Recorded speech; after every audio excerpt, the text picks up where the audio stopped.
हरवळलेतील ग्रामदेवतांना नतमस्तक होतो आणि बहुजन प्रतिपादक छत्रपती शिवाजी महाराज व तसेच बहुजन समाजाचे सर्व महापुरुषांना त्यांच्या विचारांना त्यांच्या कार्याला अभिवादन करतो आणि आज हरवळलेतील सर्व युवकांना जयंतीनिमित्त सर्वांना शुभेच्छा देतो। आज हरवळलेमध्ये दरवर्षीप्रमाणे आज शिवजयंतीचा कार्यक्रम आपण ठेवला।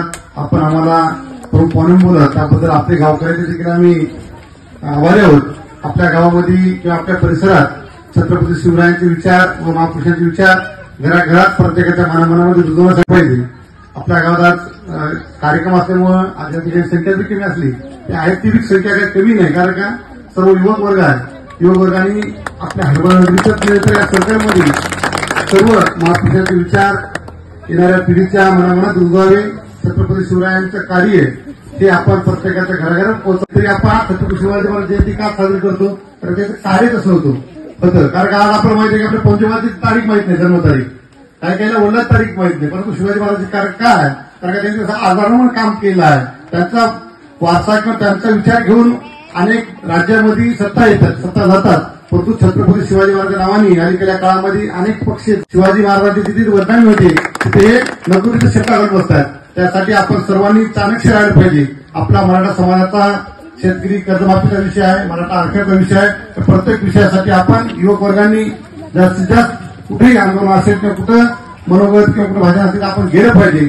आंदोलनामध्ये विद्यार्थ्यांनी सहभागी होऊ नये, कारण का आपण नोकरीत लागले पाहिजे म्हणून आरक्षण मागतो। त्या आरक्षणाच्या आंदोलनामध्ये जर एखाद्या विद्यार्थ्याचा गुन्हा दाखल झाला तर त्याचं पोलीस कॅरेक्टर निघत नाही, त्यामुळे ते नोकरी वंचित राहते।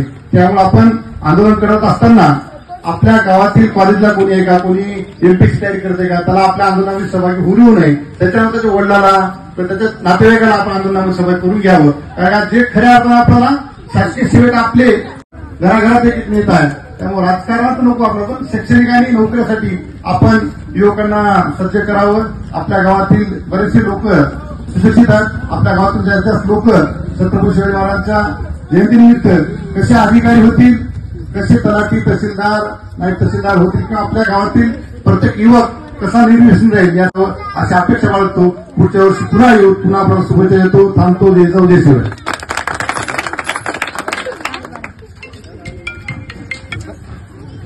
या शिवजयंती